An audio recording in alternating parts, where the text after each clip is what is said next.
Hey Challengers, it's Elisa here coming to you with a little bit of a reality check. I'm gonna talk a little bit about sugars and, sugar and soda and how much we consume on a daily, yearly basis. And it's staggering. I was doing the research on it and was sick to my stomach. I was just getting a really bad taste in my mouth because I know when I ever do drink a soda or something that is very sugary, I feel like I need to down gallons of water just to flush it out of my system, and I just feel just nastiness in my mouth. So I just kind of want to go over some facts for you about sugar in general, and just kind of how bad it is for you. And I'm talking more along the lines of the processed sugars, like actual sugar, granulated sugar that we find. But sugar is in just about anything and everything that we eat and put into our mouths. So that's why we need to read labels, look at what we're eating, and just start paying attention. Obviously, we always hear it from our dentist, especially growing up, that it's bad for your teeth. Gotta brush your teeth after you do pretty much anything, but it's really bad for your teeth, and there's just no nutrients in sugar. It's sugar. It's empty calories, and that's what a lot of people say, especially about sodas. I say pop. This is really hard for me to say soda. It's just empty calories, and that's definitely not what we need. It's high in fructose, which can overload your liver. We all know what happens when our liver shuts down and can't process everything that it needs to. It causes non-alcoholic fatty liver disease if we're consuming too much of the sugar. So obviously not good. We don't want to do that. But it also causes insulin resistance, which is a stepping stone to diabetes. And I know that's a big, scary word, and there's many different types of diabetes, but bottom line, it causes diabetes, and it's a killer. Honestly, it's a killer for anyone and everyone. When that happens, it progresses to type 2 diabetes, which is also even worse. So that's, again, why we need to watch what we eat and putting in our mouths and drinking even. It's not just about what we eat, it's about what we drink as well, because there's so much sugar in everything else that we put into our system. It can give you cancer, just so much of it, especially if your liver is not processing it. You can get cancer from it. No one wants that either. It has fat promoting effects. That's kind of a given, again, empty calories, which just packs on the weight. We don't want that. We're trying to get rid of that weight, it's addictive. I know we all have those sugar cravings or sweet tooth cravings and everything like that, but it's even more addicting than cocaine, which we know that's not good. So we have to watch it.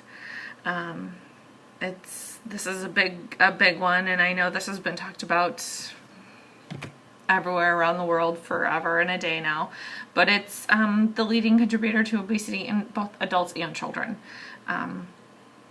We don't necessarily always care as much what we give to our kids, but we have to really start paying attention to that. Children are our future.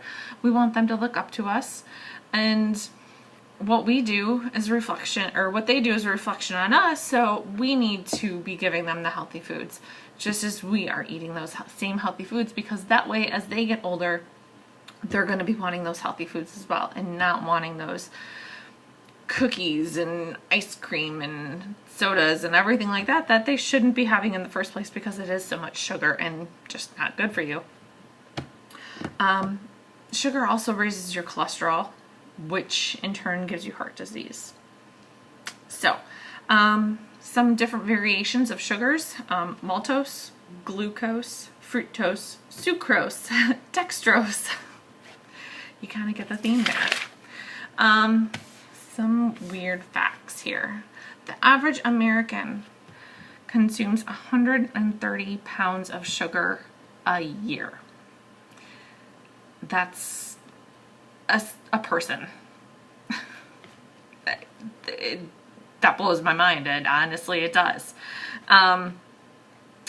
Today versus 1882, back in the Wild West, everything like that, we consume 1.7 pounds of sugar every 5 days versus 1.44 ounces every 5 days. Big difference, which is 2 pint glasses. This is only a cup and a half, which is, which is a lot. But this times 2 every 5 days is what the average American consumes in sugar. Not cool. Not cool. A can of Coke contains 10 teaspoons of sugar, which is the equivalent to 2 Pop-Tarts and a Twinkie. Now me, honestly, I'd rather have the 2 Pop-Tarts and a Twinkie. That's going to satisfy me more. But, yeah, to each their own. And the average person drinks 53 gallons of soda a year, which is 565 cans a year. So that's more than 1 a day, almost 2 a day. To me, that's mind-boggling because I rarely drink it anymore. I mean, you're talking maybe 1 a month, if that. That's only if I'm getting a really big hankering. So it just blows my mind that people really do consume this amount of sugar on a daily basis, even on a yearly basis. So watch what you eat. Watch what you put in your mouth. I know everyone is working on eating healthier and watching, eating more fruits and veggies and proteins.